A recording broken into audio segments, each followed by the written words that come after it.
Hello good evening. कैसे हो आप लोग यार?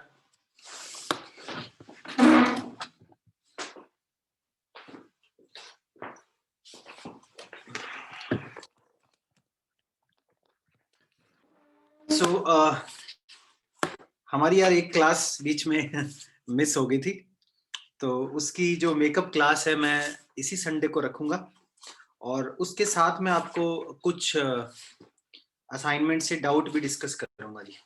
ठीक है, तो अब हम आगे बढ़ते हैं। हम लोग लास्ट क्लास में क्या कर रहे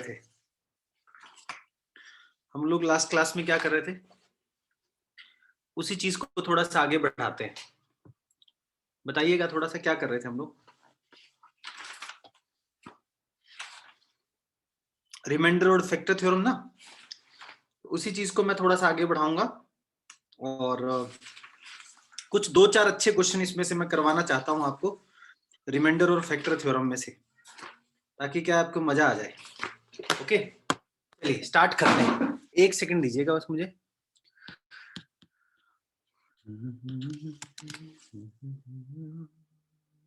क्या नाम है?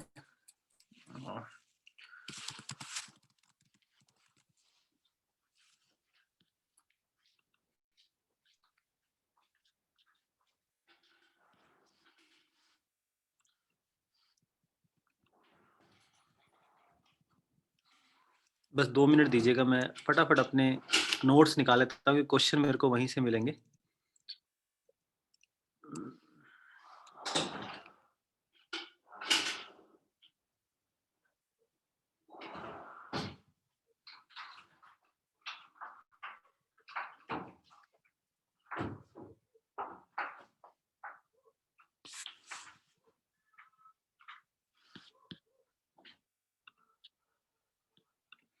चलिए स्टार्ट करते हैं।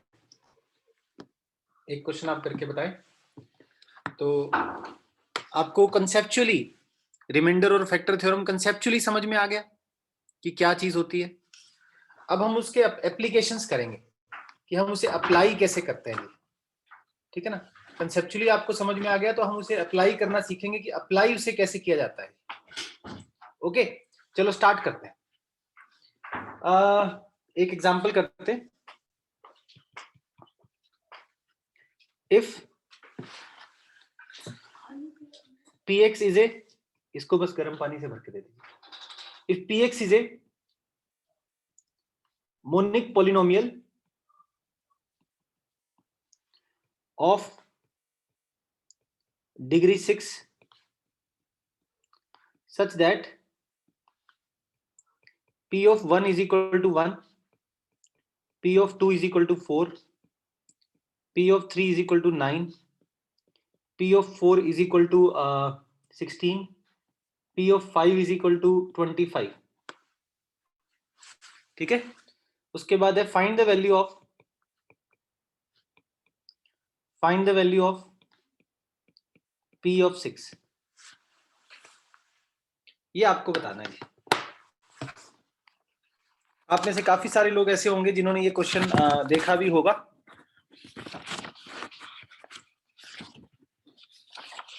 मयंक बहुत बढ़िया, 36, very good. 36 is not the right answer.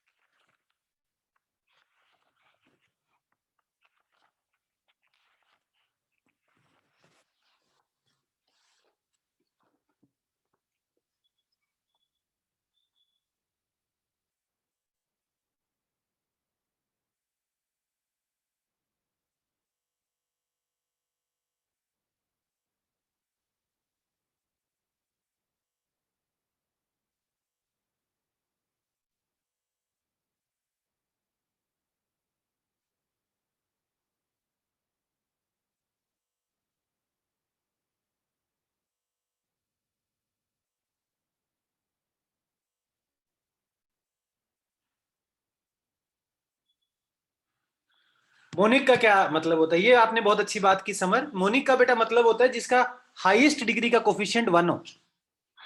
जैसे मैं आपको एक एग्जांपल बता रहा हूं, जैसे कोई बोलता है कि मोनिक क्वाड्रेटिक इक्वेशन, अगर मेरे को क्वाड्रेटिक पॉलिनोमियल लेना है लेकिन वो मोनिक होना चाहिए, तो वो ऐसा आएगा X square plus B X plus C, ये वाला जो कोफिशिएंट है ये 1 आना चाहिए, राइट। हाईएस्ट डिग्री का जो कोफिशिएंट है वो 1 आता है मोनिक पॉलिनोमियल में।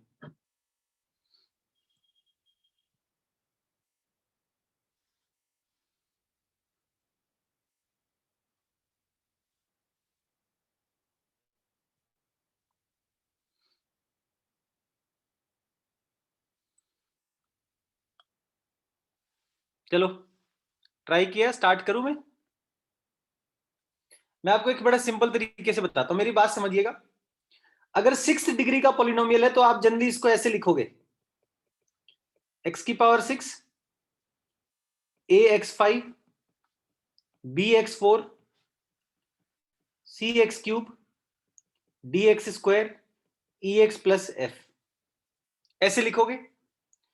इसमें आपके पास ये 6 कांस्टेंट्स आएंगे और जब इनकी वैल्यू आप डालना शुरू करोगे तो आपके पास 6 तरह की इक्वेशंस बनेंगी। You will get 6 equations in these 6 variables, which is very hard to solve. बहुत मुश्किल है सॉल्व करने में, ऐसे हम नहीं करेंगे काम। मेरी बात समझ में आ रही? इस तरीके से हम काम नहीं करेंगे। तो कैसे करेंगे, राइट? तो कैसे करें, तो थोड़ा सा ध्यान से सुनिएगा। अगर मान लो मैं एक नया पॉलिनोमियल मानता हूं जो है px माइनस एक्स स्क्वायर के बराबर, let a new polynomial fx which is equal to px minus x square. Now why did I choose px minus x square and not something else?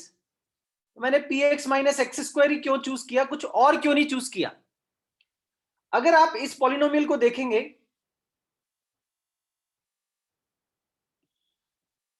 अगर आप यहां पे देखेंगे, राइट, तो f of 1 क्या होगा, वो होगा p ऑफ 1 माइनस 1 का स्क्वायर, उसकी वैल्यू 0 आएगी। अच्छा ये इसमें ना p ऑफ 6 की वैल्यू भी 36 दी हुई है, आपसे p ऑफ 7 पूछा है जी। ओके, थोड़ा सा क्वेश्चन चेंज कर लिया, प्लीज नोट कर ले। तो f ऑफ 2 देखोगे वो कितना आएगा, f ऑफ 2 देखोगे वो कितना आएगा, p ऑफ 2 माइनस 2 स्क्वायर, तो 4 माइनस 4 ये भी 0 आएगा। समझ पा रहे हो?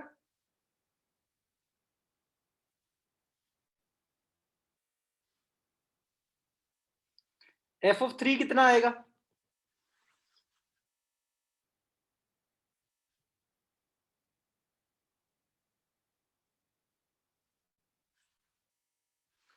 f ऑफ 3 आएगा p ऑफ 3 माइनस 3 का स्क्वायर, दैट इज 0। क्या मैं ये कह सकता हूं कि fx है 6 रूट्स, क्या ये बोल सकता हूं बेटा? 1 2 3 4 5 6, fx के ये 6 रूट्स होंगे, क्या ये बोल सकता हूं? बोलो भैया, आरुषि, प्रांजल, अंगद, अरनाज, भविष्य, दीपांकर, दीक्षिता, क्या ये बोल सकता हूं मैं कि इसके 6 रूट्स होंगे, क्योंकि 6 जगह पे इसकी वैल्यू 0 आ रही है। Similarly p of f of 4, f of 5, f of 6 ये सब 0 आएंगे यार।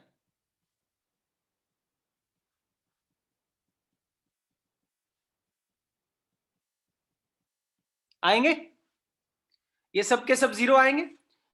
इसका मतलब मैं अगर इसके 6 रूट्स हैं तो इसको मैं इसके फैक्टर्स क्या क्या होंगे,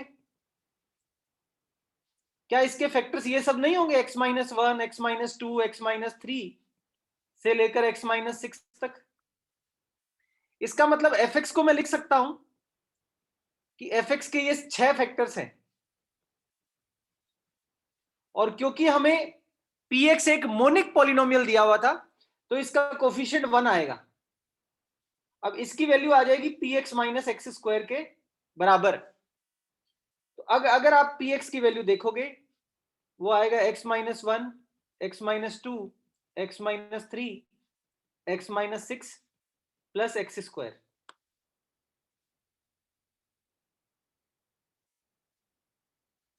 अब हमें क्या चाहिए बेटा, हमें p ऑफ 7 की वैल्यू चाहिए, तो वो आएगी 6 into 5 into 4 into 3 into 2 into 1 plus 49। ये आएगी 720 प्लस 49, जिसकी वैल्यू आएगी 769। समझ में आया?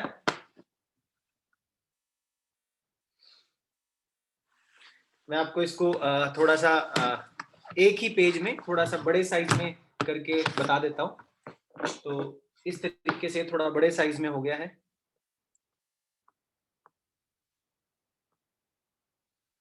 आप इसको नोट कर सकते हो जी।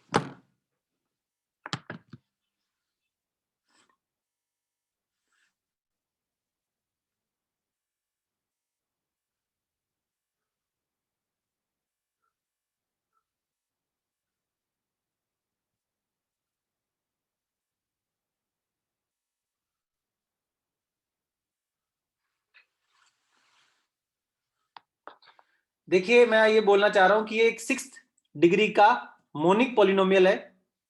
तो इस पॉलिनोमियल को आप ऐसे एज्यूम कर सकते हो, और इसकी वैल्यू हमें 6 पॉइंटों पे दी हुई है। लेकिन अगर मैं वो सारे पॉइंट्स पुट करूंगा then I will get 6 equations in 6 variables. Lipika ये बात क्लियर है आपको?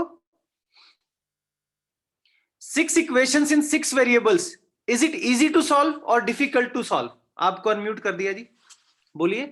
सर जो आपने स्टेप लिखे like P F1 is equal to P1 minus 1 square, आपने सिर्फ लाइक लेफ्ट साइड पे ले गए 1 को माइनस कर दिया लाइक नहीं, P1।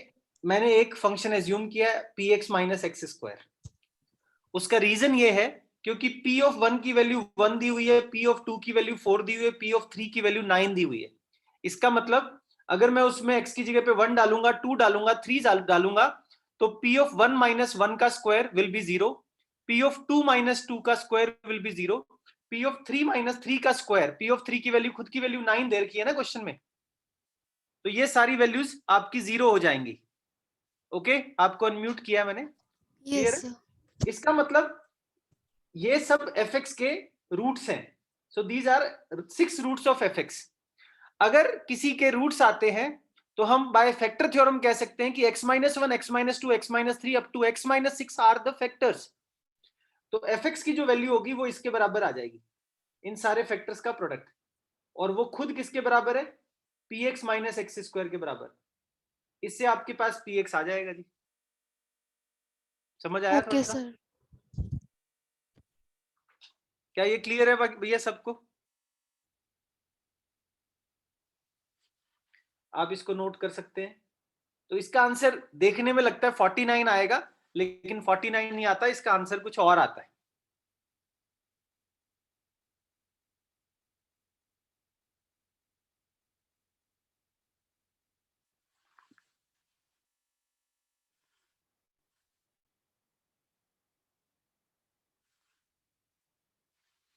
ठीक है, क्या मैं एक ऐसा एक क्वेश्चन और दूं आपको, कर पाओगे? एक एक क्वेश्चन और ऐसा देता हूं, क्या कर पाओगे? ठीक है, ट्राई करके देखते हैं, होता है तो बढ़िया है, नहीं होता तो कोई बात नहीं। चलिए, अभी ये क्वेश्चन मैंने यहां पे उठाया, मैं वैल्यूज बदल दूंगा।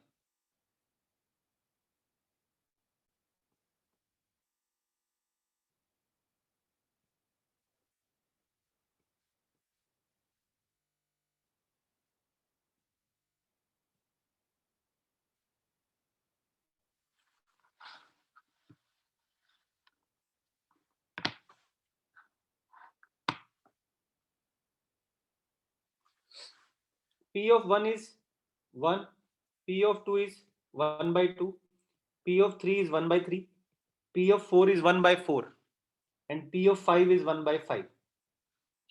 आपको P of 6 की वैल्यू बतानी है जी।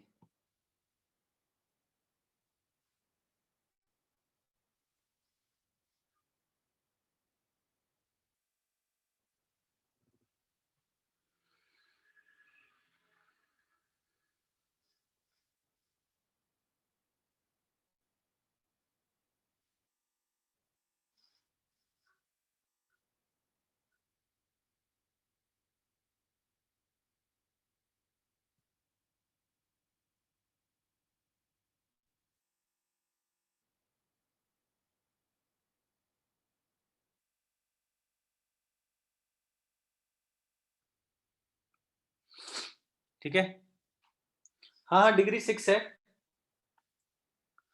डिग्री 6 का ही ये पॉलिनोमियल है। कोशिश करो सेकंड क्वेश्चन को करने की।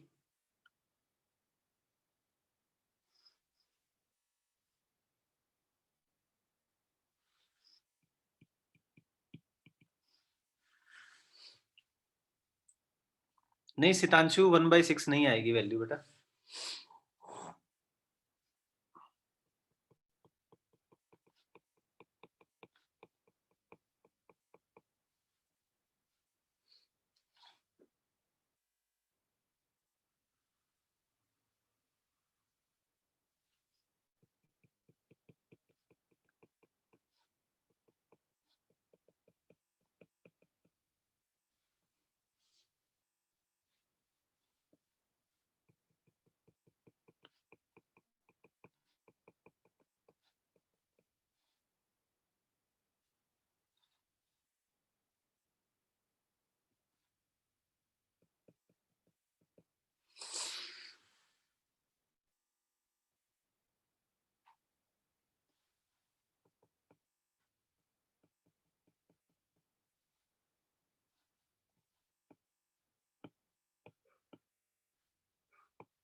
मुझे लग रहा है कि इसमें एक और आएगा, P(6) भी 1/6 लेना पड़ेगा।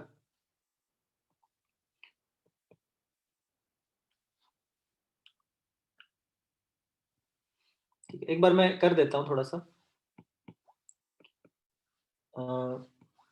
f(6) की वैल्यू 6 आ गई,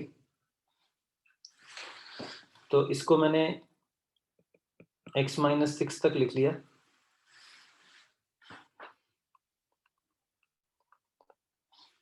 और यहाँ पे आ जाएगा x px-1। px की वैल्यू आएगी x-1 x-2 up to x-6 plus 1 upon x, ये वैल्यू आ जाएगी। अब अगर आप P(7) निकालोगे तो यहाँ पे 6 फैक्टोरियल प्लस 1/7 आ जाएगा। तो मेरे हिसाब से 721/7 आंसर आना चाहिए। किसी का आया 721/7? 721/6 क्यों लिख रखा आपने? अच्छा, पुराने क्वेश्चन का आंसर किया आपने, कार्तिक तानिश, है ना? इस क्वेश्चन का आंसर तो यही आएगा बेटा।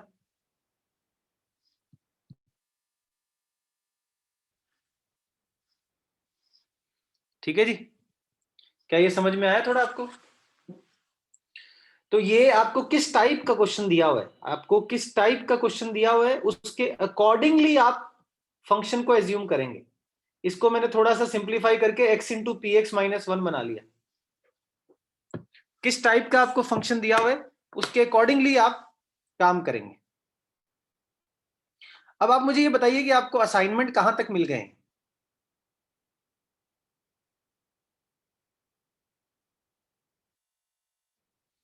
अभी आपको सिर्फ 3 असाइनमेंट तक मिले। ओके ओके ओके,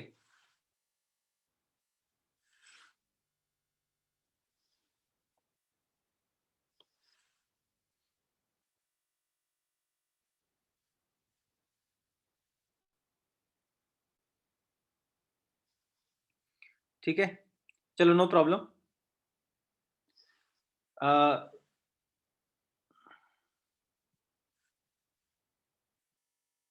ये नोट कर ले पहले आप। इसके बाद मैं आपको थोड़ा सा रेशियो प्रोपोर्शन बताऊंगा, फिर मैं अगली चीज शुरू करूंगा जी, क्योंकि अगले असाइनमेंट में थोड़ा सा रेशियो प्रोपोर्शन के बारे में भी कुछ बातें की हुई हैं। क्या ये यहां तक क्लियर आपको? फैक्टर थ्योरम, रिमाइंडर थ्योरम, कोई प्रॉब्लम तो नहीं है जी? थोड़ा थोड़ा रेशियो प्रोपोर्शन भी आपको आना चाहिए, क्योंकि रेशियो प्रोपोर्शन काम आता है। रेशियो प्रोपोर्शन की काफी जरूरत पड़ती है, केमिस्ट्री में भी पड़ती है, मैथ्स में भी पड़ती है। ओके, तो स्टार्ट करते हैं हम लोग। 1 सेकंड का टाइम लूंगा मैं बस, और फिर हम इसको शुरू कर देंगे जी। ठीक है, चलिए स्टार्ट करते हैं। जो नेक्स्ट टॉपिक है वो है रेशियो एंड प्रोपोर्शन। ये आप सभी लोगों ने पढ़ा होता है जी, है ना? ये आप सभी लोगों ने रेशियो और प्रोपोर्शन पूरा पढ़ा होता है छोटी क्लासेस में। तो मैं बस छोटी मोटी बातें करूंगा। A अपॉन बी को हम लोग रेशियो बोलते हैं, और जब दो रेशियो एक के बराबर होते हैं इसको हम क्या बोलते हैं? Proportion, right?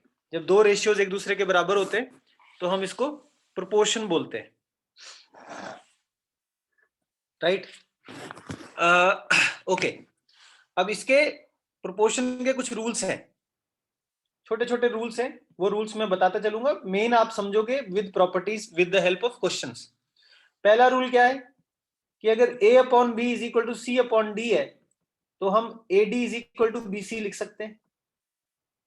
AD is equal to BC, ठीक है ना? समझ गए? नोट कर लीजिएगा। 1 सेकंड, एक फोन आ रहा है, मैं फोन अटेंड कर लूं।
हेलो, हाँ बोलो भैया कार्तिक, क्या बोलना चाह रहे हो? एक्चुअली मेरे को पिछले क्वेश्चन जो हमने किया उसमें एक डाउट था बोलो। कि अगर हम एफ एक्स को मतलब कि P X minus one upon X की फॉर्म में ही रखेंगे, लाइक मैं उस फॉर्म से सॉल्व कर रहा था तो मेरा आंसर थोड़ा डिफरेंट आ रहा है। fx को मैं उसी फॉर्म में रखता हूँ, ये कह रहे हो तुम? Yes sir, P X minus one upon X की फॉर्म में ही अगर हम लिखें कि F X is equal to जो उसके फैक्टर्स हैं which will be equal to P X minus one upon X. यार वो इसलिए किया है कि देखो, अगर मैं fx को पॉलिनोमियल मानूंगा तो ये 1/x जो होता है ये पॉलिनोमियल नहीं होता।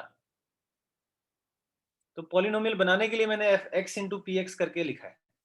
इससे आपका कुछ फर्क नहीं पड़ेगा, लेकिन अगर मैं 1/x रखूंगा तो 1/x पॉलिनोमियल फॉर्म में नहीं होता यार। मतलब अगर मैं px को ऐसे लिखूंगा ना कि px is equal to F X plus 1/x, समझ रहे हो मेरी बात? तो this is not a polynomial. Do you understand my point? ये आपका पॉलिनोमियल फॉर्म में नहीं आएगा। तो आप इसको ऐसे नहीं लिख सकते कि इसके ये रूट्स आ जाएंगे। समझे? समझे? इसलिए उसको वैसे करना जरूरी है। दिव्यांशु, आप क्या बोलना चाह रहे हो, बताओ। सर इसमें आपने नीचे एलसीएम ही नहीं लिया, तभी आंसर डिफरेंट आ रहा है मेरा भी। नहीं नहीं, एलसीएम ये जो है ना, ये एलसीएम ये मेरे हाथ में है, मैं इसको क्या एज्यूम करता हूं। ये नहीं है कि एलसीएम लेके जो आएगा वही एज्यूम करना है। नीचे वाला एक्स तो मुझे परेशान कर रहा है, उसको तो मुझे हटाना है। इसीलिए मैंने ऐसे लिया, क्योंकि नीचे अगर एक्स आया तो वो तो पॉलिनोमियल ही नहीं होगा। समझ रहे हो बात को? उसको तो मुझे रिमूव करना है, दैट इज द रीजन मैंने नीचे x नहीं लिया। आप बोलिए जी लिपिका क्या कह रही हो? सर आपने इधर जैसे फैक्टर्स को मल्टीप्लाई क्यों किया? जैसे हमने अगर p(6) लिखते हैं तो उसमें हमने अगर करते तो उसमें सर, मल्टीप्लाई एक करते हैं। एक क्वाड्रेटिक बता रहा हूँ, x² - 3x + 2, इसके दो फैक्टर होते हैं 1 और 2, तभी इसको अपन सॉल्व करते हैं तो फैक्टर मल्टीप्लाई होके आते हैं ना जी, ऐसे x - 1 x - 2। Yes sir. तो जितने फैक्टर्स होते हैं उतने बार वो सारे फैक्टर्स मल्टीप्लाई होके आएंगे। सर तो अगर p(6) होता तो हम मतलब x - 1 x - 2 x - ये सारे मल्टीप्लाई करते हैं x - 5 तक। हाँ हाँ, सारे किए तो हैं। हाँ ये तो हमने f(7) ढूंढने के लिए किया है, अगर हमें f(6) ढूंढना होता तो भी हम f करते तो हैं दिया हुआ ऐसे। है क्वेश्चन में, सर p(6) इसमें तो दिया हुआ है, बट अगर हमें ढूंढना होता जितने भी f(8) factor ढूंढना आएंगे वो होता। सारे लिखने पड़ेंगे। अब जो जितने दिए हुए उतने तो लिखोगे ना बेटा, ओके सर। है ना, जितने फैक्टर आएंगे उतने तो हमें लिखने पड़ेंगे। ठीक है, तो मैं इसके कुछ आपको रूल्स बताता जा रहा हूँ, फटाफट 5 मिनट का काम है तो आप समझ जाएंगे। प्रोपोर्शन में क्या होता है कि a/b और प्रोपोर्शन c/d, इनको हम एक्सट्रीम्स बोलते हैं और इनको हम मीन्स बोलते हैं। मीन्स मतलब बीच वाले, एक्सट्रीम मतलब खत्म लास्ट वाले।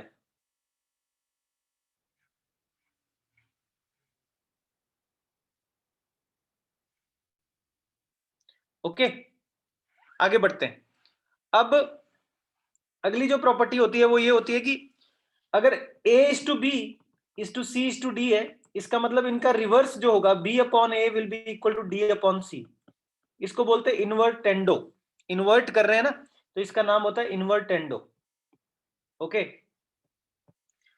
a/b is equal to c/d है, राइट। इसको आप ऐसे भी लिख सकते हो कि a/c is equal to b/d। a के नीचे c लेके आ गए और d के ऊपर आप b लेके आ गए। इसको हमने ऑल्टरनेट कर लिया, इसका नाम होता है ऑल्टरनेंडो। ऑल्टरनेंडो, ठीक है ना, ऑल्टरनेंडो, बस ये नाम है, आपको समझ में आना है। सबसे मेन जो इसमें चीज होती है वो होती है कॉम्पोनेंडो एंड डिविडेंडो। तो a plus B is equal to c/d है, तो अगर आप दोनों साइड 1 जोड़ दोगे, दोनों साइड अगर आप 1 जोड़ दोगे तो आपका जो प्रोपोर्शन है वो कुछ ऐसा बन जाएगा यार, a plus b/b c plus d/d। इसको बोलते हैं कॉम्पोनेंडो। सुना है नाम आपने पहले, कॉम्पोनेंडो। अगर दोनों साइड आप 1 सब्ट्रैक्ट कर दोगे, दोनों साइड आप 1 सब्ट्रैक्ट कर दोगे तो आपके पास आएगा a minus b/b c minus d/d। इसको बोलते हैं डिविडेंडो। इसको बोलते हैं डिविडेंडो।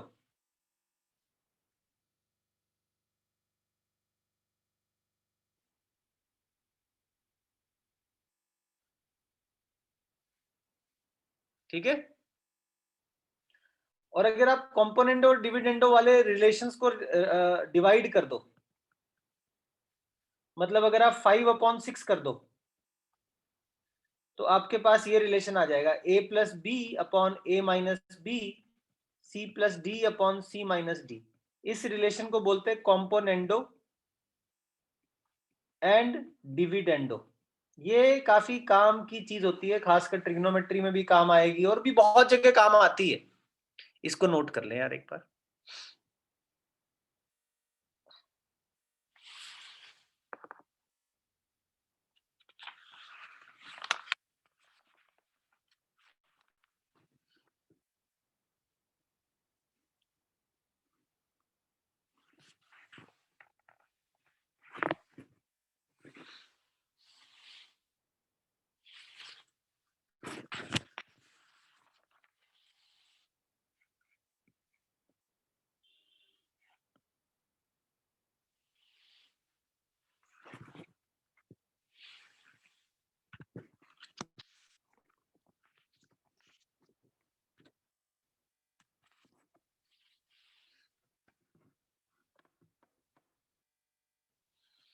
सेवंथ उन दोनों को डिवाइड करके आएगा।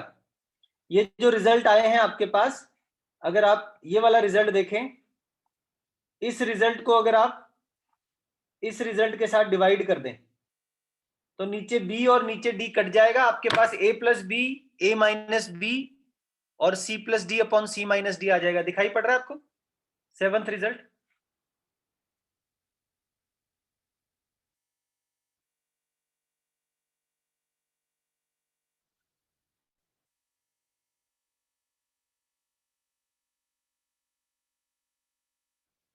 ओके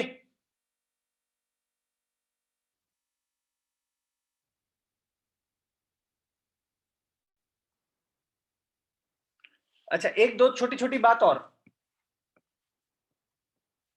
अगर आपके पास a upon B C upon D के बराबर है and e upon F g upon h के बराबर है, ऐसे आपको दो अलग अलग रिलेशंस दिए हुए हैं, तो आप बेटा न्यूमरेटर से न्यूमरेटर को मल्टीप्लाई कर सकते हो, डिनोमिनेटर से डिनोमिनेटर को मल्टीप्लाई कर सकते हो, आपके पास ऐसा रिजल्ट आ जाएगा। समझे? न्यूमरेटर से न्यूमरेटर को मल्टीप्लाई कर सकते हो, डिनोमिनेटर से डिनोमिनेटर को मल्टीप्लाई कर सकते हो।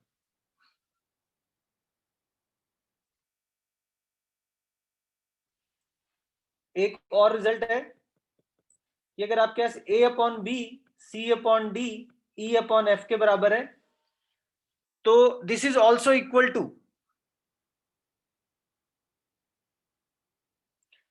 k times a l times c m times e upon k times b l times d m times f। मतलब आपने न्यूमरेटर को किसी सेम नंबर से मल्टीप्लाई किया, उसी नंबर से डिनोमिनेटर को, न्यूमरेटर को किसी नंबर से, उसी नंबर से डिनोमिनेटर को, इस तरीके से करके आप ऐड कर सकते हो।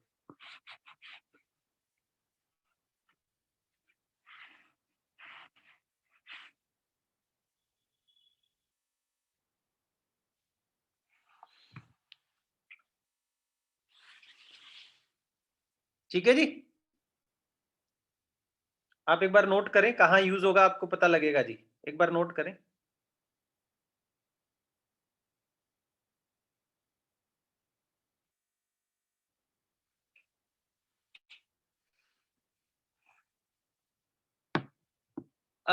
L M N can have different values, yes same होंगी तो बेटा ऊपर नीचे कट ही जाएगा।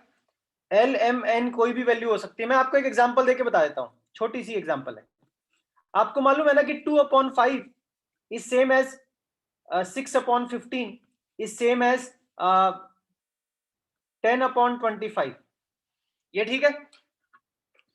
अगर मान लो मैं k की जगह ले लेता हूं 4, l की जगह ले लेता हूं 2 और m की जगह ले लेता हूं -1, ऐसे ले लिया मैंने, तो ये आएगा 4 × 2 प्लस 2 × 6 माइनस 1 × 10। यहां पे क्या आएगा 4 × 5 प्लस 2 × 15 माइनस 1 × 25। सॉल्व करके देखना भैया, 8 और 12 और 8 20, यहां पे बनेगा 10, ये बनेगा 20, 20 और 30 25, यहां पे सेम ही बन जाएगा जी। क्या ये समझ में आ रहा है आपको? जो नंबर आप ऊपर मल्टीप्लाई करोगे वही नंबर आपको नीचे मल्टीप्लाई करना है।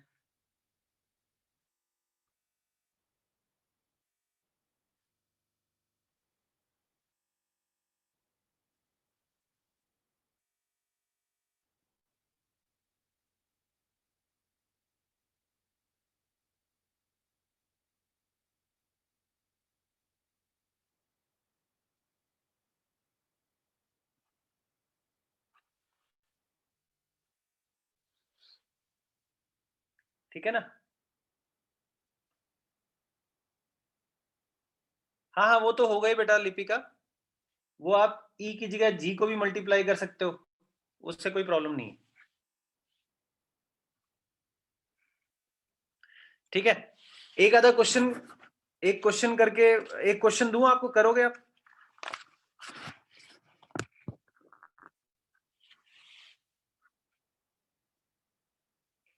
चलिए एक दो क्वेश्चन मैं आपको देता हूं, आपको मजा आएगा। एक एग्जांपल है, एग्जांपल नंबर 3। ये बोल रहा है कि इफ x की वैल्यू है cube root of m plus 1 plus cube root of m minus 1 upon cube root of m plus 1 minus cube root of m minus 1. Solve that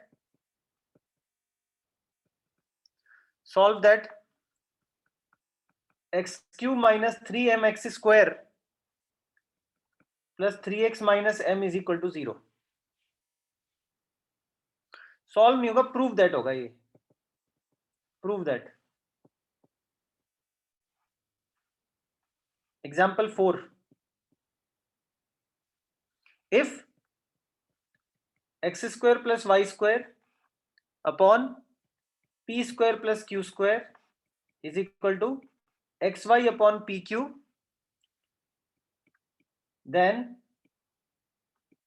prove that x upon y is equal to p upon q. ये दो question है, try करें, उसके बाद आगे बढ़ेंगे. इसके बाद मैं आपको एक और 11th 12th क्लास का टॉपिक बताऊंगा जिसको बोलते हैं डिटरमिनेंट्स.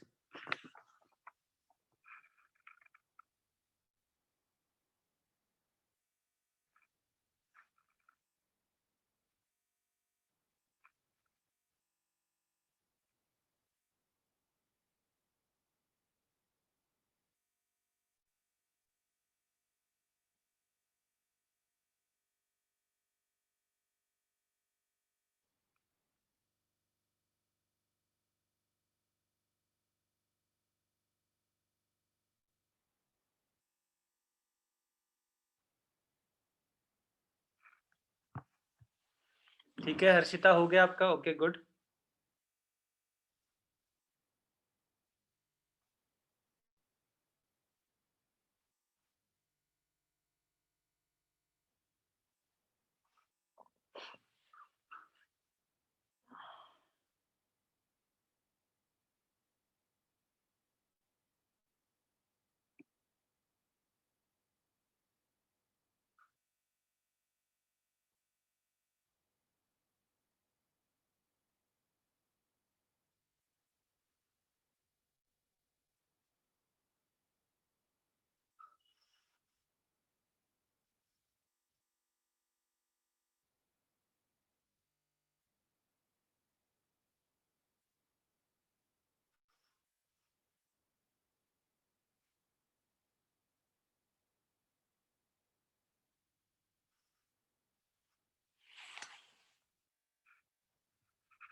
फर्स्ट वाले में m नहीं, फर्स्ट वाले में सॉल्व नहीं करना केशव. फर्स्ट वाले क्वेश्चन में आपको ये प्रूव करके बताना है कि इसको ऊपर वाले को सॉल्व करके नीचे वाली इक्वेशन आ जाएगी.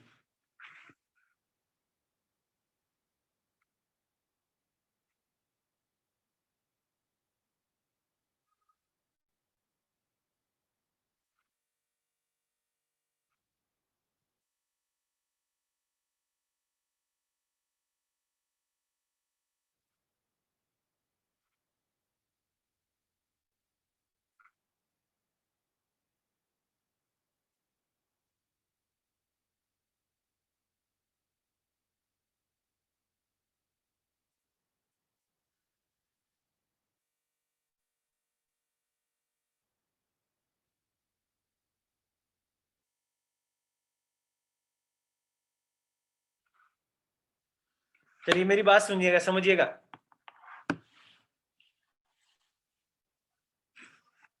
हेलो, हाँ जी, हाँ जी, कहाँ पे हो आप?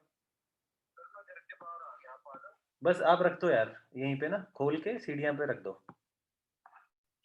ठीक है जी, थैंक यू। हाँ जी, हाँ जी, हाँ जी।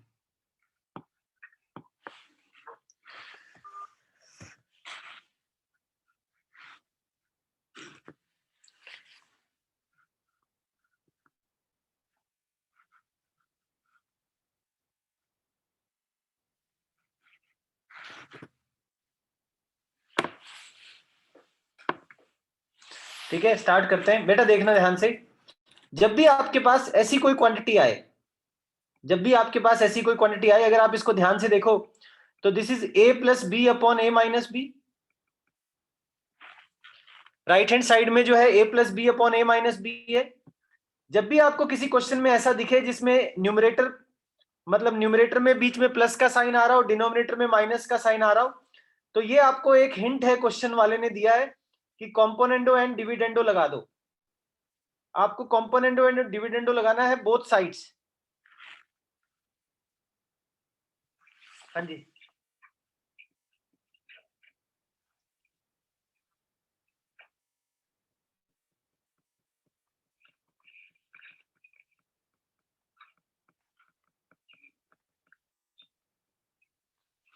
तो कॉम्पोनेंडो एंड डिविडेंडो कैसे लगाते हैं? लेफ्ट हैंड साइड में न्यूमरेटर प्लस डिनोमिनेटर कर दो, डिनोमिनेटर में कर दो numerator minus denominator. Right hand side में भी न्यूमरेटर प्लस डिनोमिनेटर कर दो, और नीचे कर दो न्यूमरेटर माइनस डिनोमिनेटर। यहां पे बन जाएगा x plus one upon X minus one, ये आ जाएगा 2a, ये आ जाएगा 2b, इसकी वैल्यू आ जाएगी a अपॉन बी। ओके,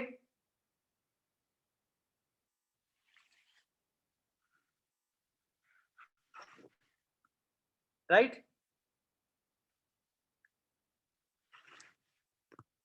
बस अब आपके पास x plus one upon X minus one की वैल्यू क्या आ गई? a की जगह कौन लिखोगे आप?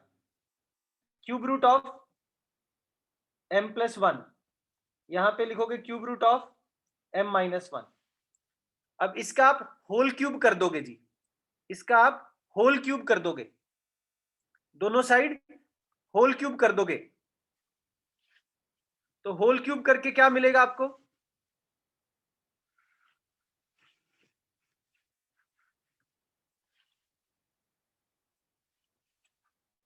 x प्लस वन का whole cube upon X minus one का whole cube is equal to m plus one m minus one. बेटा ध्यान से सुनना मेरी बात, ये दोबारा न्यूमरेटर में a plus B upon a minus B है, फिर से आप दोनों साइड कॉम्पोनेंडो डिविडेंडो लगा दो, दोनों साइड कॉम्पोनेंडो डिविडेंडो फिर से लगा दो। जब दोबारा से आप कॉम्पोनेंडो डिविडेंडो लगाओगे तो आपको क्या मिलेगा? जब दोबारा से आप दोनों साइड कॉम्पोनेंडो डिविडेंडो लगाओगे तो आपको क्या मिलेगा?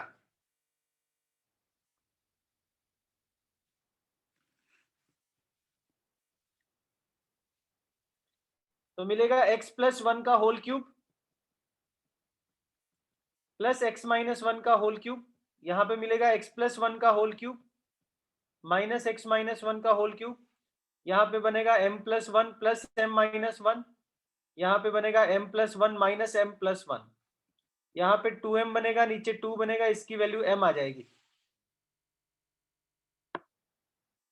ओके, तो अब आप इसको ओपन कर लोगे तो आंसर बन जाएगा। मैं आपको डायरेक्ट ओपन करके बना रहा हूं, ये बनेगा 2x क्यूब प्लस 3x, और नीचे आएगा 2 टाइम्स 3x स्क्वायर प्लस 1, यहाँ पे m आ जाएगा, ये 2 से 2 कट जाएगा, इसको सॉल्व करोगे तो आएगा x cube plus 3x is equal to 3mx square plus m।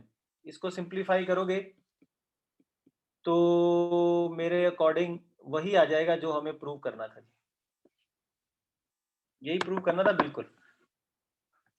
Okay, componendo and dividendo क्या होता है मैं आपको दोबारा से समझा देता हूं। अभी मान लीजिए आपके पास x upon Y is equal to a upon B आता है, तो कॉम्पोनेंडो एंड डिविडेंडो से क्या मिलता है? लेफ्ट हैंड साइड में लिखना है आपको लेफ्ट हैंड साइड के numerator plus denominator upon left hand side का न्यूमरेटर माइनस डिनोमिनेटर। तो क्या लिखेंगे, x plus Y upon X minus Y, left hand side का numerator plus left hand side का denominator upon left hand side का numerator minus left hand side का denominator, और right hand side में आएगा a plus B upon A minus B. तो ये वाली जो चीज है वो आपको ध्यान रखनी है, और यही मैंने आपके ऊपर अप्लाई करी है इस क्वेश्चन में, आप एक बार नोट कर लें जी। एक एक स्टेप बाय स्टेप देख के नोट कर लें, आपको समझ में आ जाएगा मेरे हिसाब से जी। स्टेप बाय स्टेप नोट कर लें, समझ में आ जाएगा। भूमि समझ में आया आपको?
ठीक है जी, समझ में आया थोड़ा ये?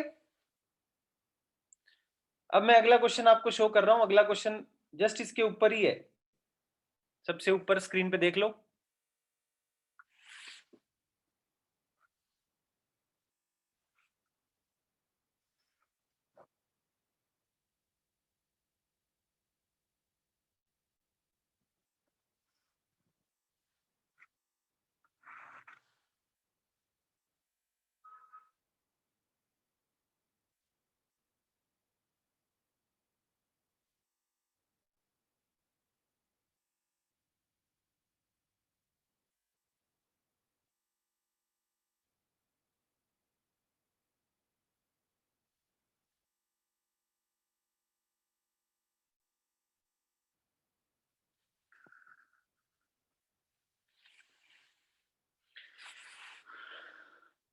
ठीक है, अब फोर्थ क्वेश्चन करेंगे।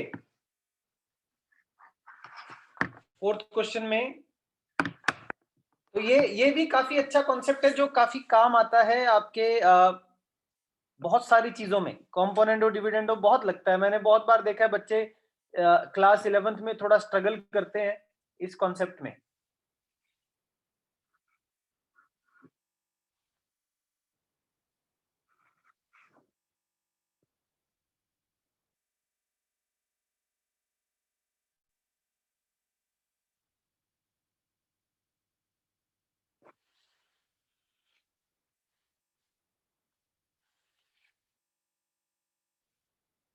ठीक है, नोट करें प्लीज, नोट करें।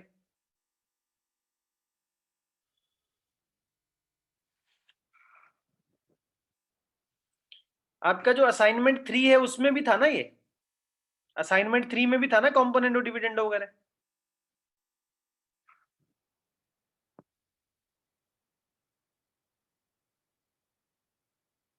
ओके, हाँ हाँ बिल्कुल हर्षिता, आप सही कह रहे हो कि पहले आप इसमें ऑल्टरनेंडो बता के एक्स वाई वालों को एक तरफ लेके आ जाओ।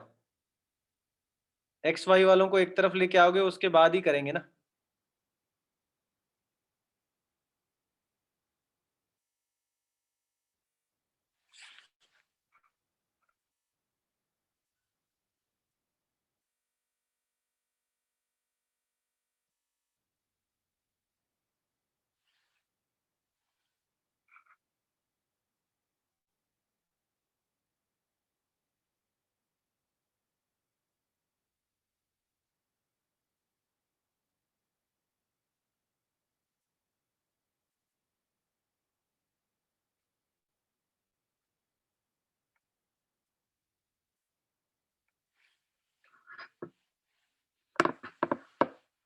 ठीक है, सबसे पहले आप क्या करोगे, इसको सॉल्व करना जब स्टार्ट करोगे तो X square plus Y square नीचे एक्स वाई ले आओ, और यहाँ पे P square plus Q square नीचे पी क्यू लिख लो, इसको 2 से मल्टीप्लाई कर लो दोनों साइड।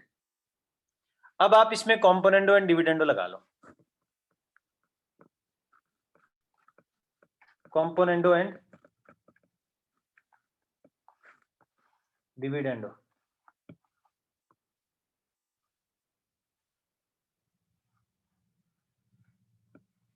तो ये ऊपर जो बन जाएगा ये एक्स प्लस वाई का होल स्क्वायर बन जाएगा, और नीचे बन जाएगा एक्स माइनस वाई का होल स्क्वायर। यहाँ पे p प्लस क्यू का होल स्क्वायर बन जाएगा, ये p माइनस क्यू का होल स्क्वायर बन जाएगा। दोनों साइड आप स्क्वायर रूट ले लो, तो यहाँ पे बन जाएगा x plus Y X minus Y, यहाँ पे बन जाएगा p plus Q p minus Q. इसमें फिर से आप कॉम्पोनेंडो डिविडेंडो लगा दो।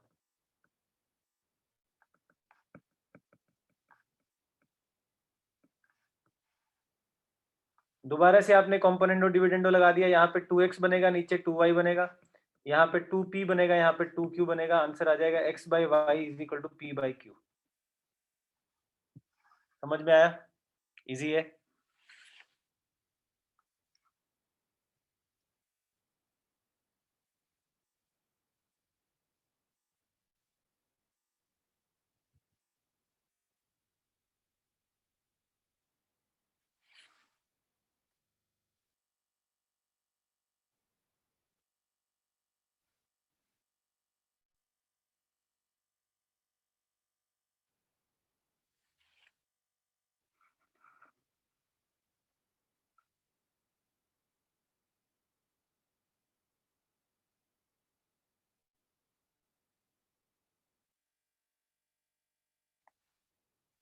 नोट करें।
ठीक है जी, चलूं आगे।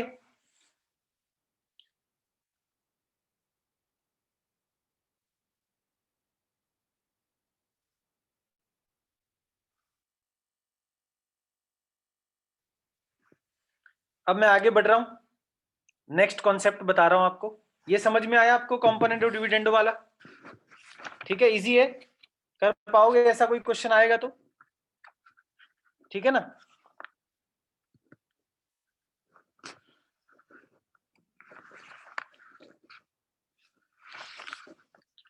ऑल राइट, एक आधा क्वेश्चन मैं देख रहा हूं कि कुछ और करवाना है कि आगे बढ़ो सीधा। चलिए, अब मैं आपको नेक्स्ट क्वेश्चन बता रहा हूं, नेक्स्ट कॉन्सेप्ट बता रहा हूं, वो है डिटर्मिनेंट्स का।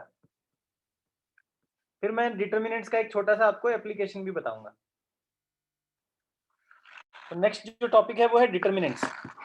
फिर मैं आपको इसके 2-3 छोटे छोटे एप्लीकेशन बताऊंगा, प्लस इसके 2 application.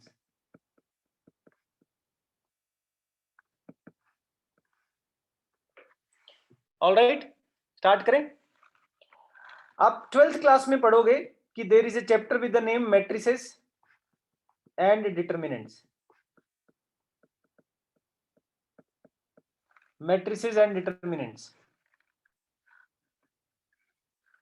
Matrices is basically, it's basically a rectangular arrangement of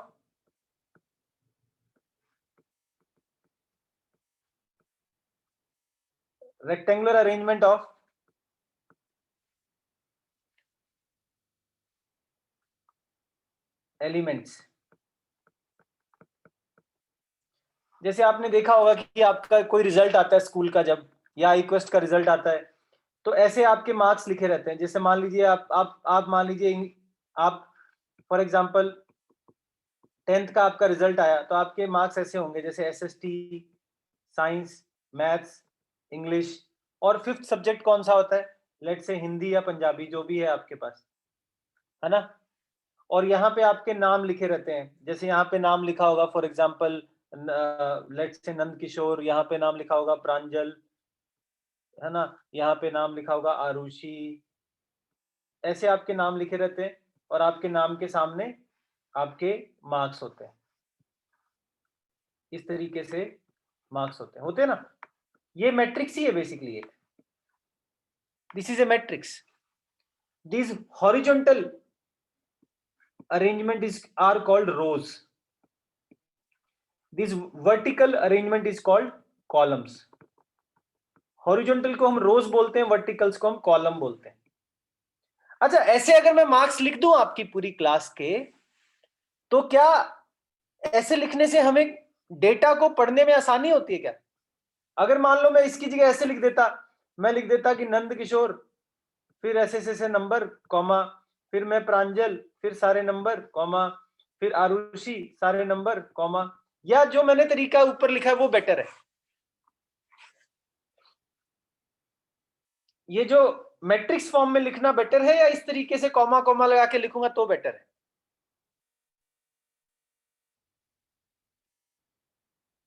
matrix form में लिखना is way better, because many A times हमारे को मार्क्स को कंपेयर भी करना होता है।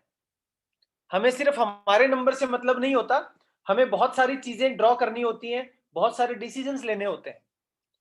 अगर मान लीजिए आप देखना चाहोगे यार एसएसटी में मैं कहां स्टैंड करता हूं, और अगर आपके पास एक मैट्रिक्स फॉर्म में डेटा लिखा हुआ है, तो आपको एक नजर लगानी है और आपको सारी की सारी उस रो में आपको दिख जाएंगे कि आप कहां स्टैंड कर रहे हो। आपको किसी भी सब्जेक्ट में अपने मार्क्स कंपेयर करने, यू कैन इजीली कंपेयर। आप देख सकते हो कि जो एक्सेल फाइल हम बनाते हैं,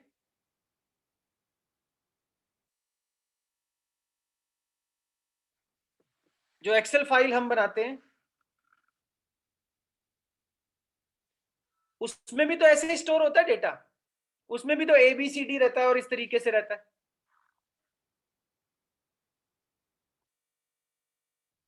सही बात है। क्या ये क्लियर है आपको जी? इसमें कोई प्रॉब्लम? आगे बढ़ सकता हूं मैं? राइट। तो एक मैट्रिक्स को ऐसे डिनोट किया जाता है, कैपिटल लेटर से डिनोट किया जाता है, और इसके एलिमेंट्स ऐसे लिखे जाते हैं A11, A12, A13, A21, A22, A23, A31, A32, A33। ये आपकी फर्स्ट रो है, this is your row number 1, this is your row number 2, this is your row number 3। ये आपका फर्स्ट कॉलम है, this is column number 1, this is column number 2, and this is column number 3। ठीक है। Horizontal को हम रोज बोलते हैं, horizontal arrangement को हम रोज बोलते हैं, और वर्टिकल अरेंजमेंट्स को हम कॉलम बोलते हैं। हॉरिजॉन्टल को रोज बोलते हैं, वर्टिकल को हम कॉलम बोलते हैं। क्या ये क्लियर है आपको? अगर मैं आपके पास कोई एलिमेंट लिखता हूं AIJ, तो ये एलिमेंट है, element coming in ith row and element coming in jth column, element coming in ith row and jth column. एक बार आप इसे नोट कर ले।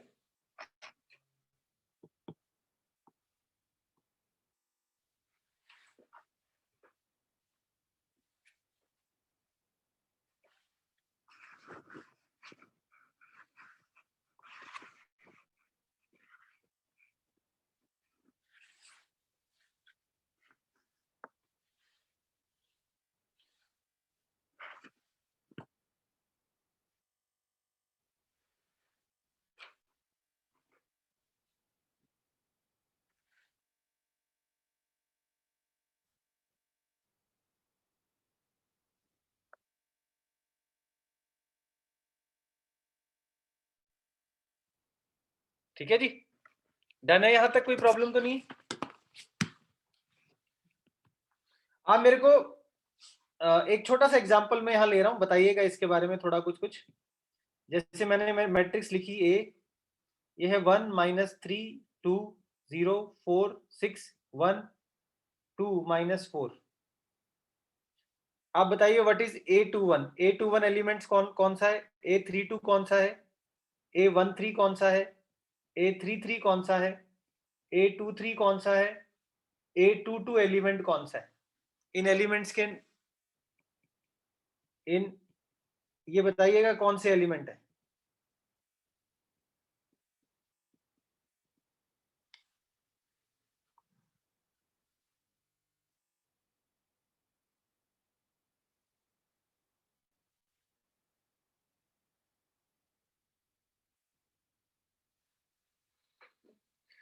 A21 कौन सा एलिमेंट होगा?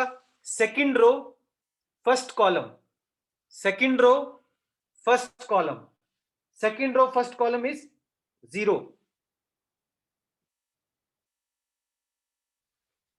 A32 कौन सा होगा? Third row second column, third row second column. A13 कौन सा होगा? First row third column. A33 third row third column, second row third column.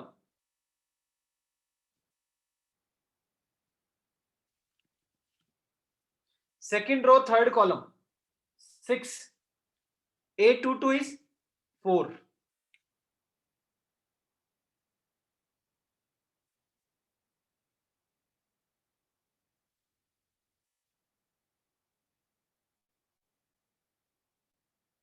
ठीक है,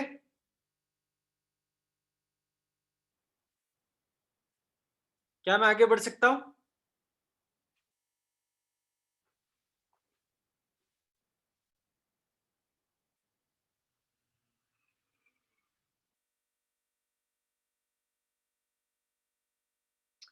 right.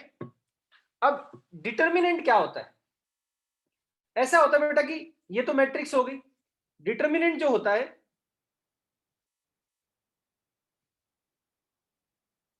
determinant is basically nothing but it's a relation, it's a value, it's a value, it's a value assigned to each square matrix।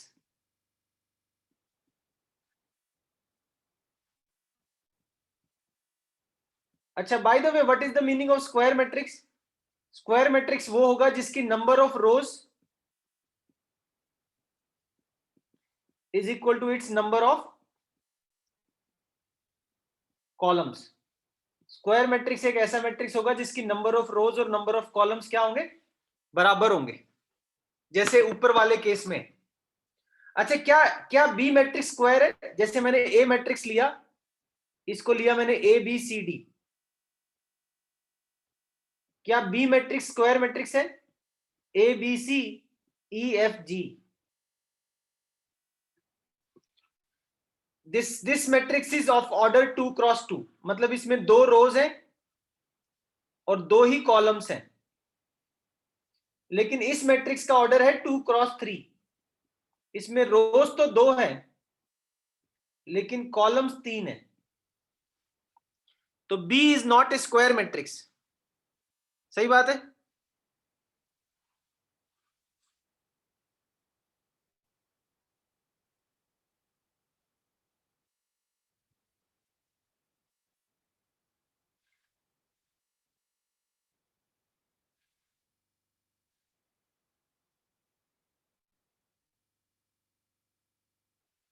Okay. हाँ, B matrix का square, B matrix का determinant नहीं आएगा, तो इसका determinant नहीं आएगा।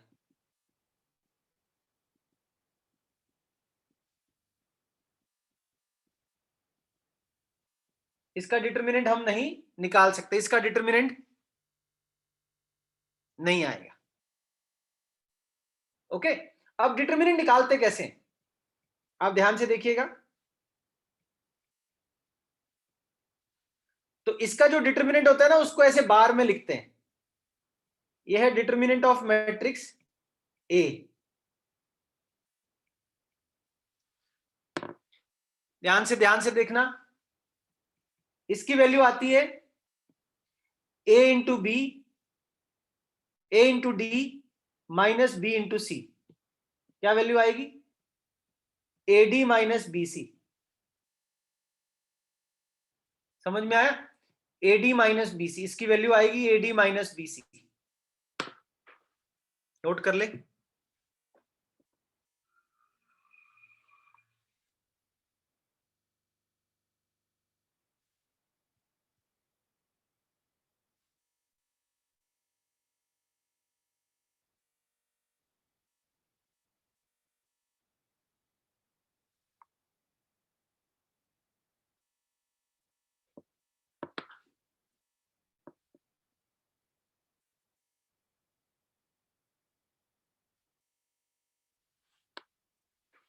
बस इस तरीके से ये वैल्यू कहां से आई नहीं है, मतलब जैसे मैंने बोला कि this determinant is the value assign to a matrix.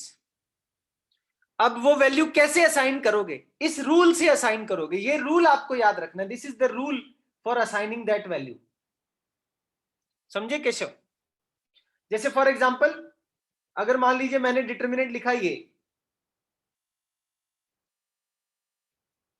तो मैं आपसे पूछूंगा कि इस मैट्रिक्स का डिटर्मिनेंट क्या होगा, तो इस रूल से वो वैल्यू निकालो क्या आएगी। जैसे मैंने मैट्रिक्स लिखा ये,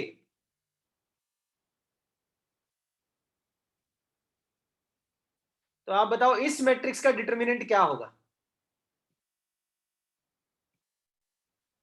जैसे मान लीजिए मैंने मैट्रिक्स लिखा ये,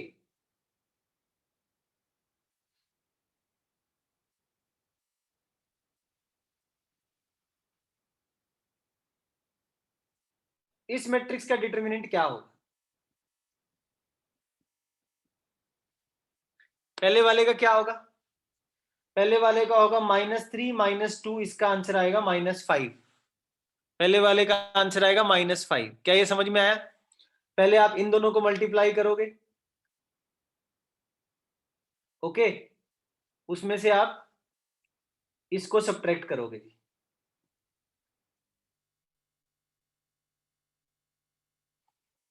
क्लियर है? इसको मल्टीप्लाई करके इसको सब्ट्रैक्ट करोगे, उसके बाद आप इन दोनों को मल्टीप्लाई करोगे,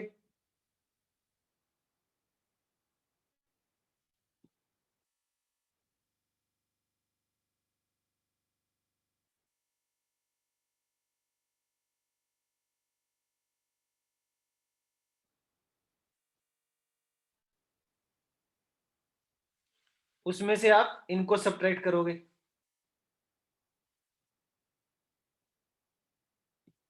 तो यहां पे आएगा cos square theta plus sine square theta. इसकी वैल्यू 1 बन जाएगी और इसकी वैल्यू आएगी 1 + 1 2। क्या ये समझ में आया आपको? इसमें कोई दिक्कत?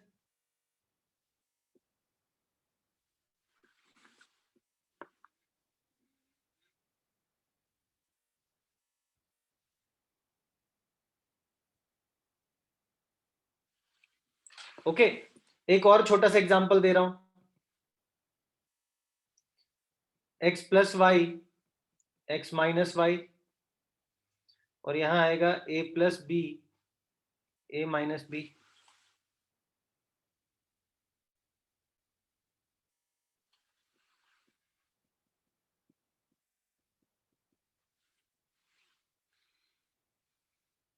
हमें इसकी जरूरत कहां पड़ती है? बताऊंगा ना, एप्लीकेशन आएंगे धीरे धीरे, देखते जाओ, सब बताऊंगा, सब बताऊंगा।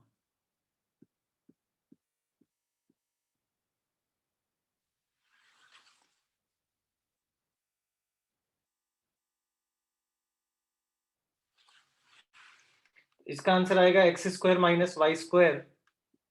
-a² - b²।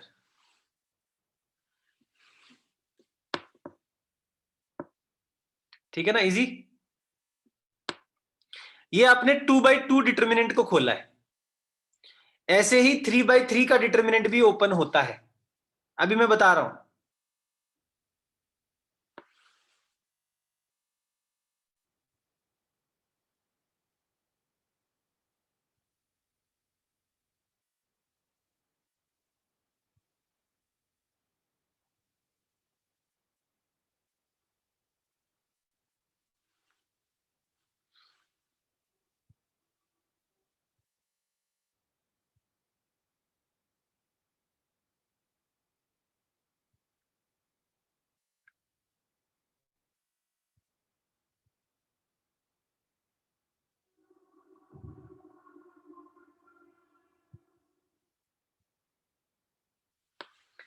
अब आप 3/3 का डिटरमिनेंट कैसे खोलते देखिएगा, बट इसको करने से पहले आपने पूछा इसका एप्लीकेशन कहाँ है, एक एप्लीकेशन करते हैं, ठीक है।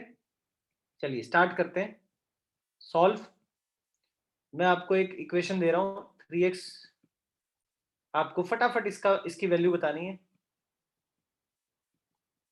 सॉल्व करके x और y की वैल्यू बताएं।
ठीक है, आपने इसको 3 तरीकों से सीखा है, सब्स्टिट्यूशन, एलिमिनेशन, इस तरीके के हैं तरीके, सब्स्टिट्यूशन एलिमिनेशन से कर लेते हो।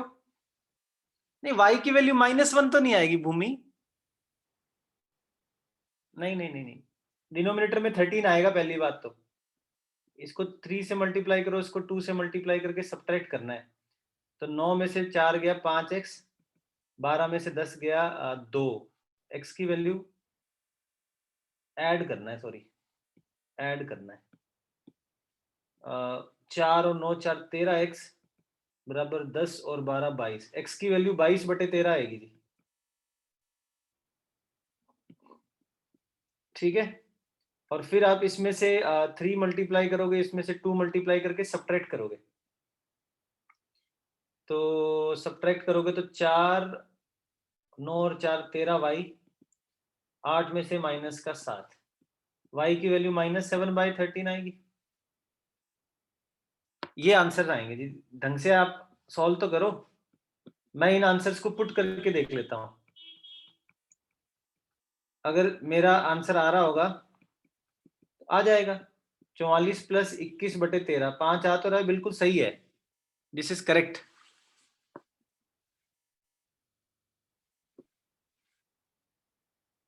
Okay, this is correct. Now this can be solved very easily with the help of determinants. देखिएगा कैसे, a1x plus b1y is equal to c1, a2x plus b2y is equal to c2। ध्यान से सुनिएगा, ध्यान से देखिएगा, सबसे पहले आप डेल्टा निकाल लो। डेल्टा होता है x और y के जो कोफिशिएंट है ना बेटा, उसका डिटरमिनेंट, क्या वैल्यू आएगी उसकी, a1 b1 a2 b2, easy है। x और y के जो कोफिशिएंट है उसका determinant a1 b1 a2 b2, easy है। उसके बाद आप निकाल लो डेल्टा x। डेल्टा x में क्या करना, मेरी बात सुनना, जो x के कोफिशिएंट है उनकी जगह ये c1 c2 लगा दो, x के कोफिशिएंट की जगह क्या आ जाएगा, c1 c2, और ये b1 b2 ही आएंगे। डेल्टा x समझ में आया, बोलिए। और इसी तरीके से लिख लीजिए डेल्टा y। अब डेल्टा y में क्या करना होगा, जो y के कोफिशिएंट है उसकी जगह c1 c2 लगा दो, तो a1 a2 c1 c2, क्या ये क्लियर है। इस इक्वेशन में जो x होता है वो होता है डेल्टा x अपॉन डेल्टा, और y जो होता है वो होता है डेल्टा y अपॉन डेल्टा। एक बार आप ये नोट कर लें, मैं अब आपको वही क्वेश्चन डिटरमिनेंट से करके बताऊंगा, तो आपको समझ में आ जाएगा कि क्या बोलना चाह रहा हूं मैं।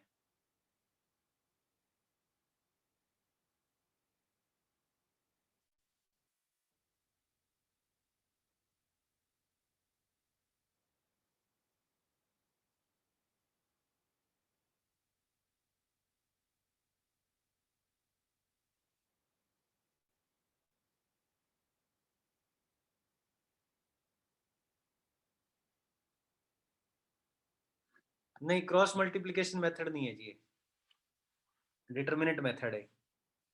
क्रॉस मल्टीप्लिकेशन में भी सिमिलर टर्म्स आ सकते हैं, बट ये वाली चीज 3/3 में भी चलेगी, जब थ्री इक्वेशन 3 वेरिएबल्स आएंगे। आपको कुछ नहीं करना, आपको जो कोफिशिएंट्स हैं, ये जो कोफिशिएंट है एक्स और वाई के, ये डेल्टा में आएंगे।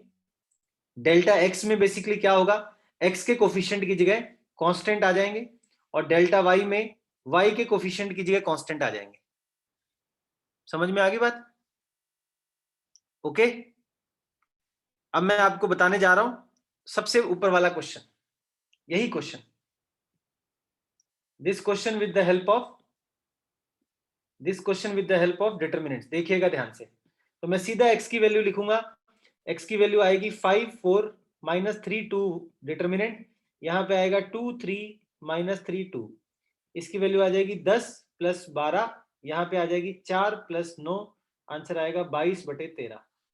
डिनोमिनेटर मैंने कैलकुलेट कर लिया, y में वो कैलकुलेट करने की जरूरत नहीं है, उसमें आप सीधा 13 लिख दें, यहां पे आएगा 8 - 15/13 -7/13। क्या ये समझ में आया आपको?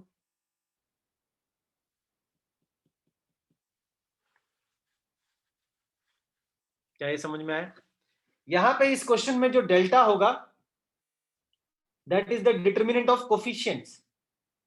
Delta is the determinant of these coefficients. Delta x जो होगा, दैट विल बी, यहां पे आप कांस्टेंट टर्म्स लगा दो, और डेल्टा वाई जो होगा वो आप यहां पे कांस्टेंट टर्म्स लगा दो। तो ये मैंने डेल्टा वाई लिखा हुआ है, ये मैंने डेल्टा एक्स लिखा हुआ है, और ये यहां पे डेल्टा लिखा हुआ है। क्या थोड़ा समझ में आया जी आपको ये?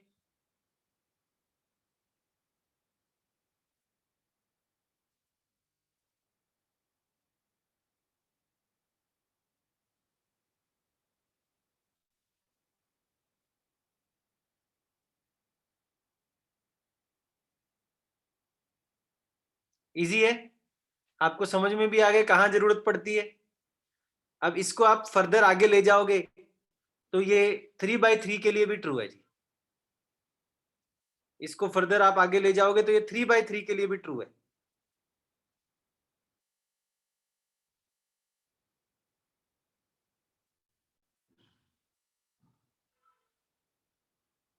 Okay, done.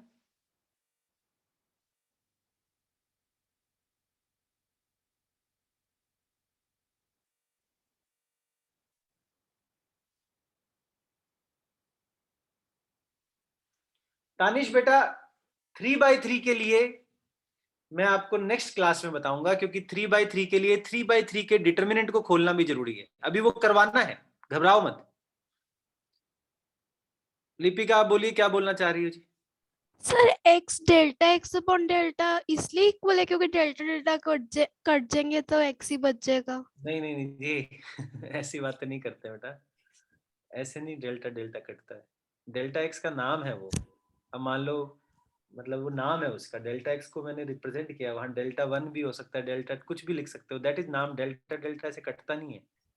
जैसे आपने लिखा हुआ है x is equal to delta x upon delta, ये मैं क्यों समझ लिखा गया, आपने? मैं समझ गया। Delta is not A number कि आप ऊपर नीचे काट दोगी, वो नाम है उसका, उस डिटरमिनेंट का नाम है।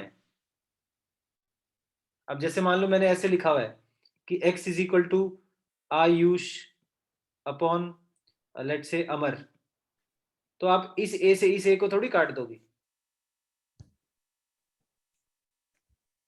ये तो उनके नाम है जी, नाम थोड़ी कट जाएंगे, वो तो नंबर ओके कटते हैं सर। ना। कि मान लो ऐसे 24 × 5 लिखा हो, नीचे लिखा हो 3 × 7, तो आप 3 से यहाँ 8 बार काट सकते हो, समझ गए?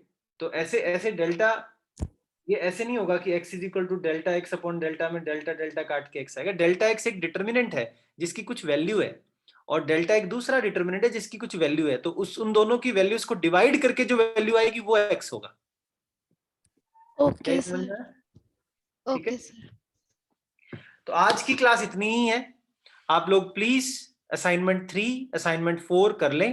असाइनमेंट 4 मैं आपको भेज दूंगा, और असाइनमेंट की डिस्कशन क्लास में इस संडे को रखूंगा, तो आप प्लीज आ जाइएगा जी। ओके, चलिए, थैंक यू वेरी मच। और मिलते हैं जल्दी। आई होप आपको समझ में आया होगा। आज हमने स्टार्ट किया था बेटा, कहाँ से स्टार्ट किया था? हमने स्टार्ट किया था 2 एग्जाम्पल से, राइट? उसके बाद हम थोड़ा आगे बढ़े, हमने रेशियो प्रोपोर्शन किया। रेशियो प्रोपोर्शन ने हमने कंपोनेंट और डिविडेंडो में थोड़ी सी महारत हासिल करी 2-3 क्वेश्चन के थ्रू। उसके बाद हम लोग आगे बढ़े और हमने डिटर्मिनेंट और उसकी एक एप्लीकेशन सीख ली। अब अगली क्लास में डिटर्मिनेंट की हम अगली एप्लीकेशन सीखेंगे और 3x3 का डिटर्मिनेंट भी सीखेंगे। ओके, चलिए, thank you, bye bye, try करिएगा, टेक केयर।